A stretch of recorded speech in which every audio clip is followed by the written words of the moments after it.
Hola chicos, historia del siglo XIX español, el vídeo 6.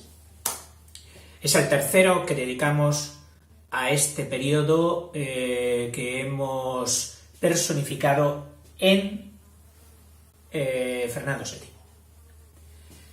Este ya es el periodo final, cuando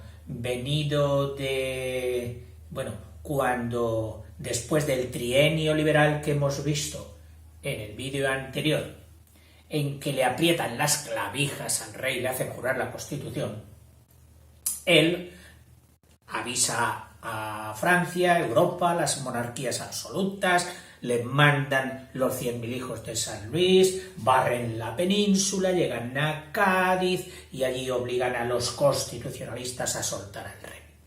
El rey, según hacía siempre este rey, promete perdonar y a la vuelta de la esquina, sicut erat in principio, los coge a todos y pa.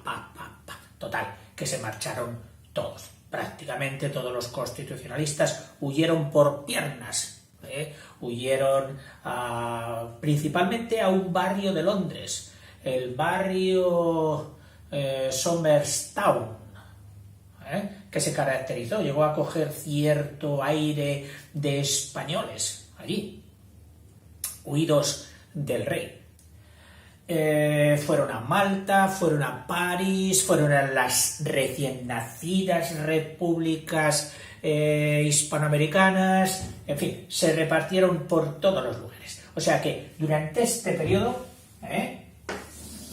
el último del rey desde 1823 hasta 1833, en que muere 10 años que llamaron la década ominosa.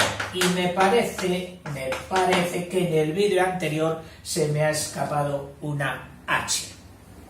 Mi ortografía hace aguas a veces. De niño era un náufrago total. Y a lo largo de los años he mejorado, pero todavía tengo que tener cuidado. Claro, esta raíz omi se presenta muchas veces en muchísimas palabras con H y yo ahí ¡pop! Con H. No, ominosa, según he podido ver etimológicamente, viene de omen, ominosus, en latín, que ya existía, que era algo presagiado, presagio, augurio, pero sobre todo en el sentido pernicioso, en el sentido malo. Entonces, cualquier cosa que debe ser evitada sería algo, lo ominoso u ominosa debería ser evitada. Aquí no pudieron evitarla. Bien, ¿qué pasa? Pues muy fácil. Si el mundo, iba a decir España, pero es que muchas veces caemos en mirarnos nuestro propio ombligo y decir, es que aquí somos, y luego resulta que vas por fuera y se quejan de lo mismo.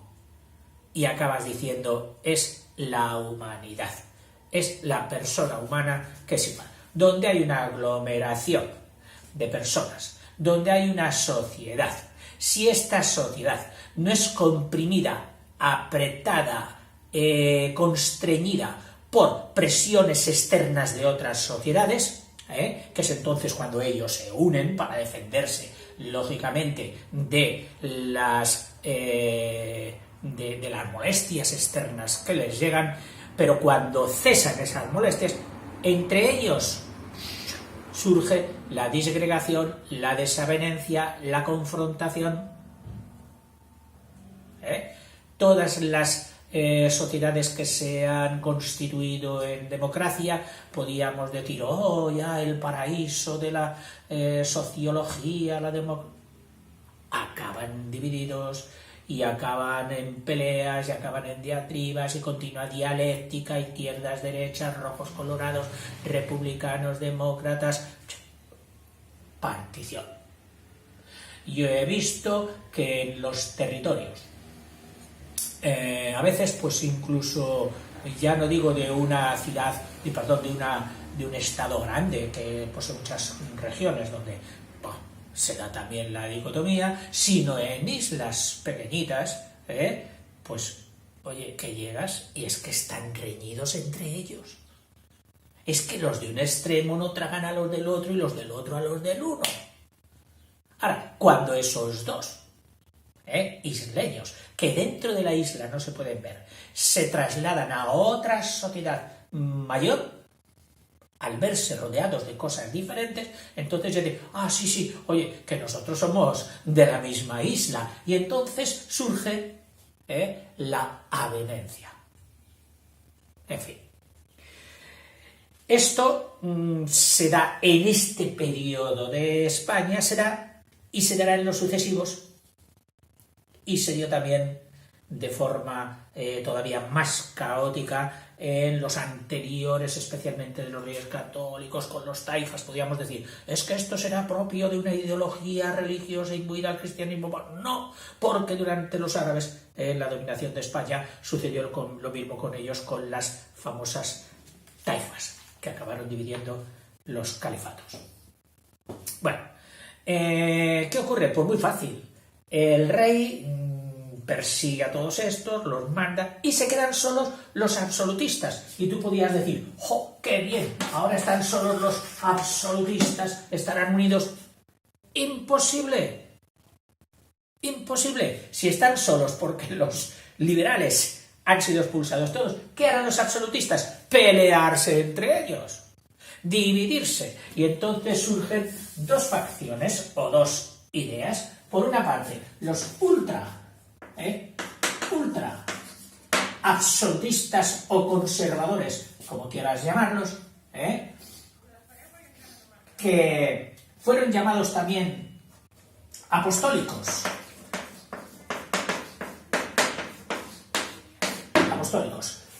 auspiciados por el hermano del rey, Carlos María Isidro, que estaba ambicionando y haciéndosele la boca agua con que mi hermano no tiene descendientes varones, voy a ver, no tiene descendencia, a ver si el reinado viene a parar a mí. Allí entrará, por cierto, la reposición y derogación, vuelta a reponer, vuelta a derogar, de la famosa ley sálica o el acceso de la mujer al reinado.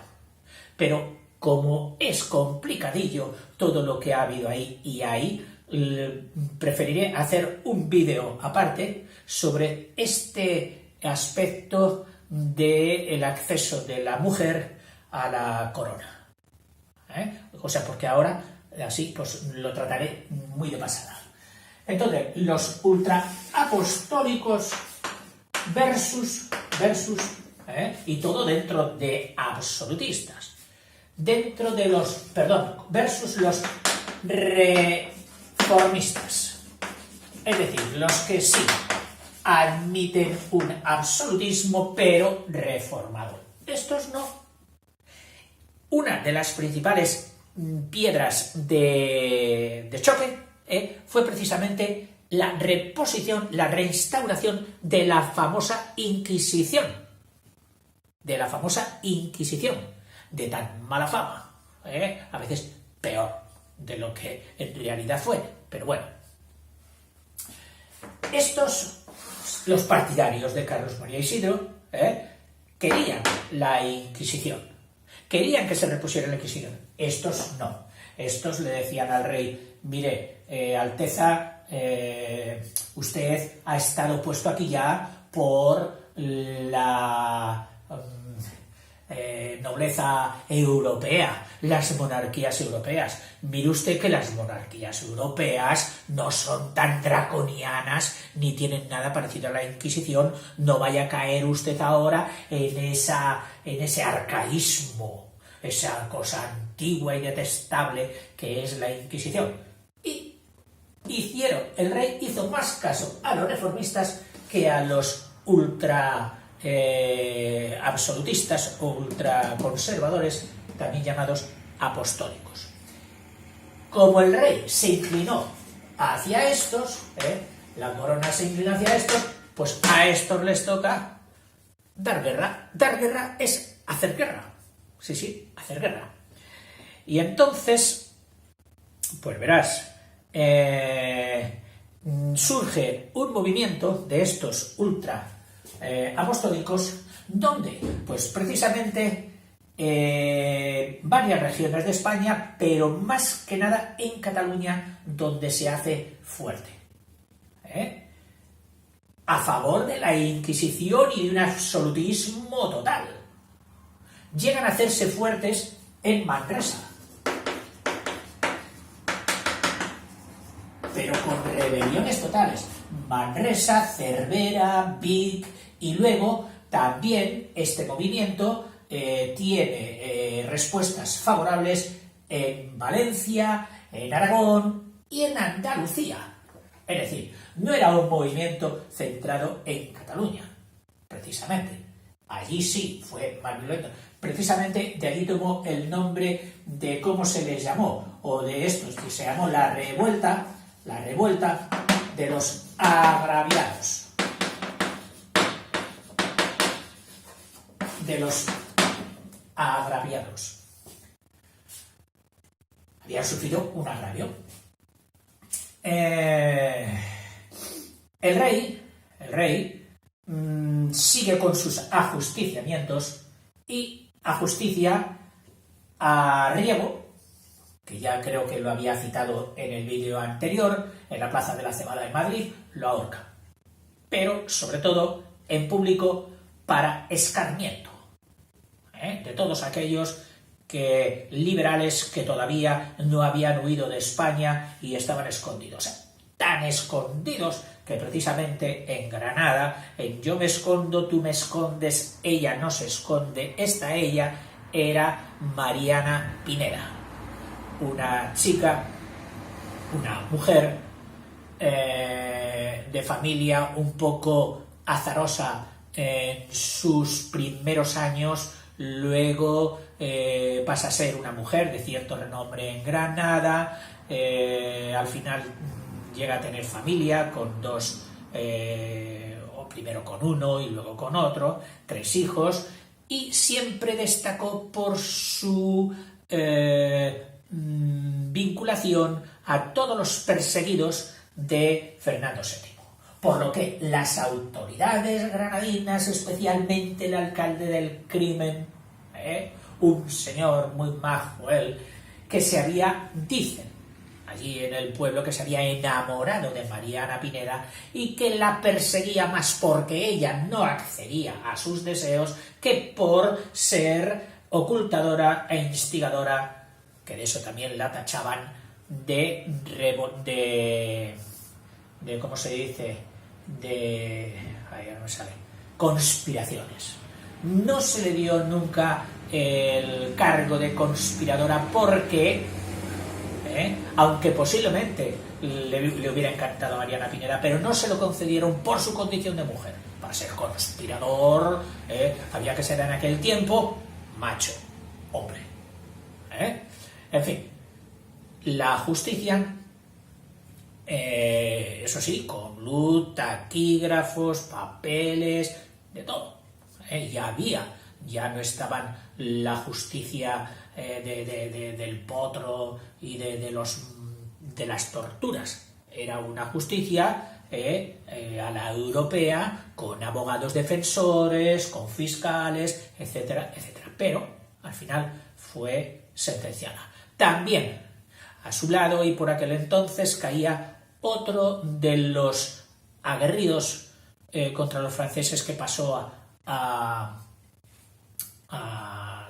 engrosar las filas liberales y por lo tanto las filas perseguidas, que fue el general Torrijos. También fue ajusticiado.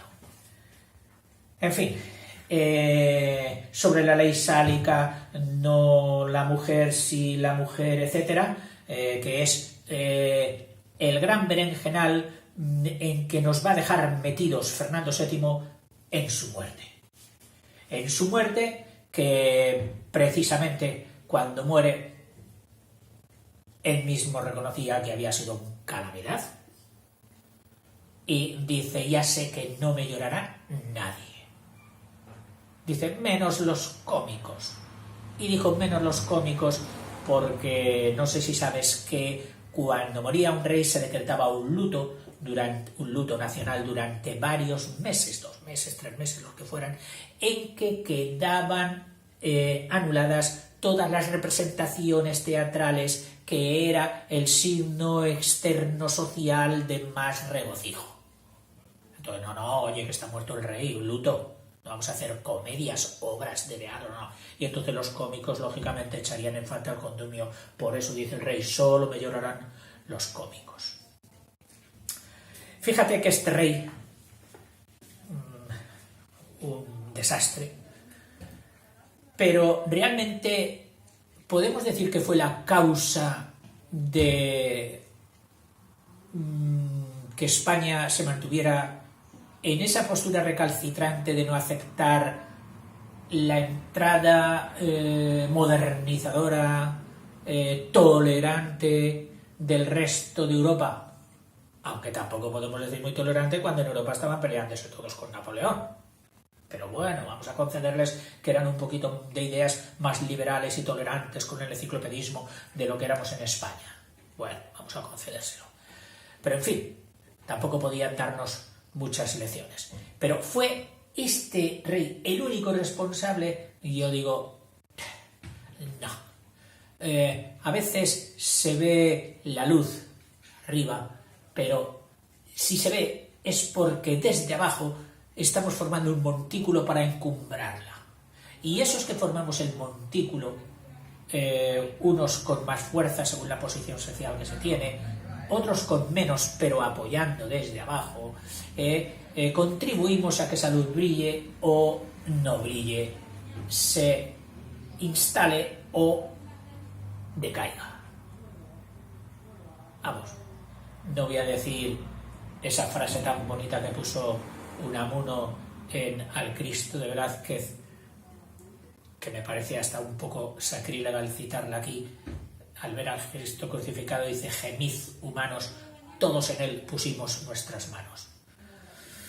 Pues en este desastre nacional, para exonerar un poquito a este rey al que tanto hablar de él y buscar sobre él, le he cogido un poquito de cariño, siendo todo lo desastre que fue, pues digo que sí, que posiblemente todos tendríamos parte de culpa. Se le criticó muy mal, incluso por críticos extranjeros, que siempre en España les damos más predicamento que a los críticos nacionales, a los que, desde luego, a todos les miramos antes el carnet, a ver si son de derechas o son de izquierdas, porque claro, según de que sean, ya sabemos cómo van a sojuzgar o qué van a decir de tal personaje o de tal otro. No, por eso presentimos más objetividad en los críticos extranjeros, tanto cuestiones históricas como literarias, y les solemos hacer más caso. Pues bueno, aun esos dicen que este rey fue un rey falso, es decir, un rey donde su auténtica personalidad no existió nunca, por así decirlo, porque era tan fluctuante, tan cambiante, y siempre solo había una constante. ¿A favor de quién? De mí. ¿Me conviene esto ahora? Sí. ¿Me conviene decir que os perdono a todos? Tranquilos. A los de Cádiz os perdono a los que me habéis hecho jurar la Constitución, os perdono. Y a continuación, al día siguiente, en cuanto él ya estaba defendido tras la barrera, para que no le pilase el toro, entonces desde allí, impartía castigos, se vengaba y ajusticiaba. En fin, algo se me quedará seguramente, pero para eso ya te digo que está tu capacidad de búsqueda en la red, y te emplazo a que veas cómo, bueno, en el último matrimonio, que se casa con María Cristina, que no sé si lo he dicho y no puedo obviarla, una reina, que María Cristina de Borbón, que viene de Italia, creo también, aunque por el apellido pues ya sabemos que la dinastía era la francesa. Esta reina muy lista, simpática, se las apaña para tener descendencia con el rey. Hay quien dice que con un adminículo que le permitía hacer el coito, pero tiene 2 hijas. Una expectación enorme ante el primer embarazo, porque claro, no se predecía como hoy. Y efectivamente, cuando el hermano Carlos María Isidro estaba súper atento y tratando de que el rey repusiera la ley sálica que prohibía a las mujeres y esto y lo otro, nace niña. Nace una niña, Isabel. Isabel, que luego reinaría como Isabel II. Claro, nace en el 30. Significa que cuando su padre muere, la niña solo tenía 3 años. En principio, María Cristina se frota las manos y, según decía la canción aquella que yo canté de niño muchas veces, María Cristina me quiere gobernar y yo le sigo la corriente, pues dice, y yo seré la regente. Y lo consigue. Después de que el rey, en su lecho de enfermo, primero ponga la ley, luego se pone un poco bueno, la quita, y luego, o al revés, y luego la vuelve a poner, que eso es lo que contaré en el vídeo siguiente, hablando de la ley sálica. La cuestión es que nos deja a España partida. ¿Entre quién? Entre los ultraconservadores de Carlos, que por eso fueron llamados luego carlistas, y los reformistas, o que fueron llamados luego, pues, isabelinos. Y ahí surge auténticas guerras. Y cuando digo auténticas es porque hubo, pues, muchas víctimas. ¿Y dónde están a todo esto los liberales? Pues estaban por el extranjero y irán viniendo a engrosar las filas y a hacer también literatura. Una literatura preciosa, la literatura romántica, que estoy haciendo vídeos también de esa literatura romántica en estos momentos. Voy compaginando, alternando. Precisamente el meterme en este mundillo de los románticos y de sus expulsiones, salidas de España, vueltas con las ideas, con esto, con lo otro, fue por lo que tomé la decisión de hacer siquiera, cosa que siempre me había horripilado, el hacer historia. Pero dije, bueno, pues me voy a meter solo con el siglo XIX. Pero claro, meterte en el siglo XIX ha sido, como ya lo iréis viendo, meterte en lo más profundo de la hoguera, de la llama, porque si hay siglo más enredoso, convulso y al mismo tiempo emocionante e interesante en la historia de España, es el siglo XIX. Chicos, hasta luego. Espero no haberos aburrido. A mí la historia sí me aburría mucho de pequeño, pero mucho, mucho. Y sin embargo ahora, pues bueno, no digo que me encante, pero es interesante. Hasta luego.